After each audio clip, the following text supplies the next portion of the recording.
بسم اللہ الرحمن الرحیم۔ السلام علیکم ورحمۃ اللہ وبرکاتہ۔ ایک عورت کے ہاں بچہ پیدا ہوا۔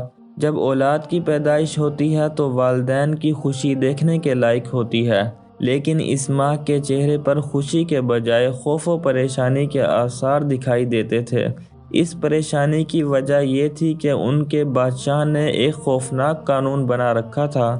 وہ قانون یہ تھا کہ جس کسی کے ہاں بھی بیٹے کی ولادت ہوگی اس کے بیٹے کو قتل کر دیا جائے گا، اور جو عورت حاملہ ہوگی اس کا حمل ضائع کر دیا جائے گا۔ اس قدر ظلم کی انتہا کر رکھی تھی اور اسے روکنے والا کوئی نہ تھا۔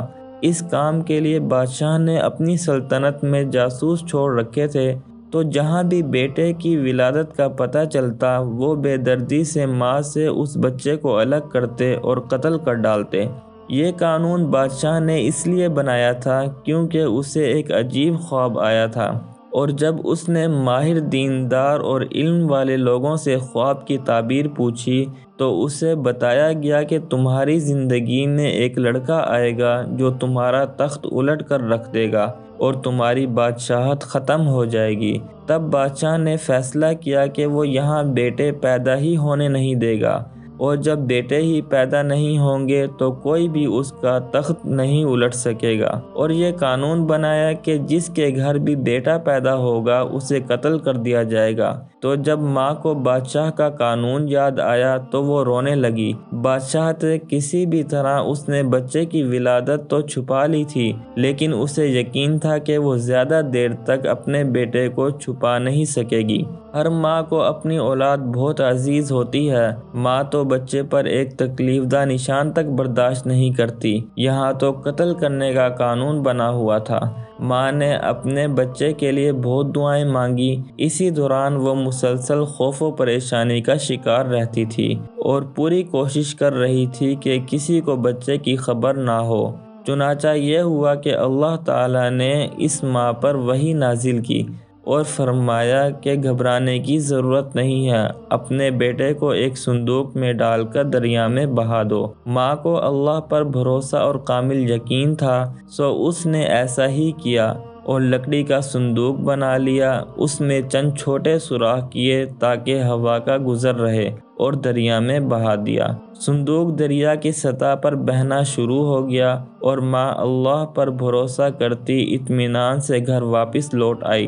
لیکن بچے کی بہن سے نہ رہا گیا اور وہ دریا کے کنارے چھپ چھپاتی اس صندوق پر نظر رکھنے لگ گئی۔ جب صندوق تھوڑا سا ڈوبتا تو بہن کا دل بھی ٹوٹ جاتا تھا، اور جب صندوق اوپر آتا تو بہن کے دل کو قرار آ جاتا۔ چنانچہ صندوق بہتا ہوا بادشاہ کے محل کے قریب جا کر رک گیا۔ اسی دوران بادشاہ اور اس کی بیوی ٹہلنے کے لیے دریا کے قریب آئے ہوئے تھے۔ جب انہوں نے صندوق دیکھا تو بادشاہ کو بہت تجسس اور تعجب ہوا، تو بادشاہ نے اپنے سپاہیوں کو حکم دیا کہ جاؤ وہ صندوق لے کر آؤ۔ صندوق لایا گیا اور کھولا گیا تو وہ حیران رہ گئے۔ اس صندوق میں بہت خوبصورت بچہ مسکرا رہا تھا۔ چونکہ بادشاہ اور اس کی بیوی کی کوئی اولاد نہ تھی تو بادشاہ کی بیوی نے کہا یہ بچہ تو میری آنکھوں کی ٹھنڈک ہے، اور اصرار کیا کہ یہ بچہ رکھنا چاہتی ہے۔ مشکل ہی سہی لیکن بادشاہ مان گیا۔ لیکن ایک عجیب سی بات ہوئی کہ بچہ محل میں کسی کا دودھ نہیں پیتا تھا۔ کتنی ہی دائیوں کو بلایا گیا لیکن بچہ کسی کا بھی دودھ پینے سے انکاری تھا۔ تو ملکہ بہت پریشان ہو گئی کہ اگر یہی چلتا رہا تو بچہ صحیح پرورش نہیں کر سکے گا۔ بچے کی بہن نے بادشاہ اور اس کی بیوی کو اپنا بھائی پکڑتے ہوئے دیکھ لیا تھا۔ جب اس کے پاس یہ خبر پہنچی کہ اس کا بھائی کسی کا دودھ نہیں پی رہا تو وہ فوراً ملکہ کے پاس آئی اور کہا کہ میں ایک عورت کو جانتی ہوں، سب بچے اس کا دودھ بہت رغبت سے پیتے ہیں۔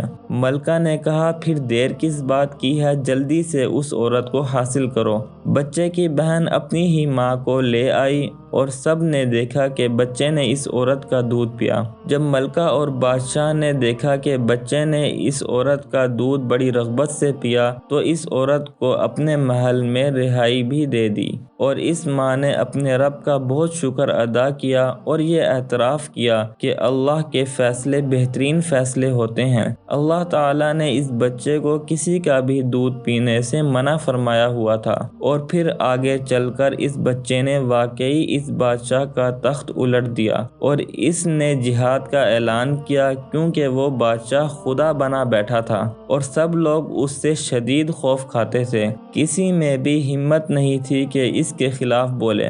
دوستو، کیا آپ جانتے ہیں کہ وہ بچہ کون تھا؟ وہ بچہ حضرت موسیٰ علیہ السلام تھے، جن کو کلیم اللہ بھی کہا جاتا ہے، اور وہ بادشاہ بدنام زمانہ فرعون تھا، جس کو اللہ تعالیٰ نے پوری دنیا کی سلطنت دے رکھی تھی، لیکن وہ آخر تک اللہ تعالیٰ کا انکاری رہا۔ اس خوبصورت واقعے سے ہمیں یہ سبق ملتا ہے کہ آپ چاہے کسی بھی مسئلے میں ہوں، چاہے کوئی بھی پریشانی ہو، اللہ پر توکل رکھنا ہے، کیونکہ اللہ تعالیٰ نے مدد کرنے کا وعدہ ہر کسی سے کر رکھا ہے۔ ہم سے تو بس یقین رکھنے کا کہا ہے، اور اللہ کے لیے اپنی کسی بھی چیز کو قربان کرنے سے گریز نہ کریں، چاہے وہ جان ہی کیوں نہ ہو۔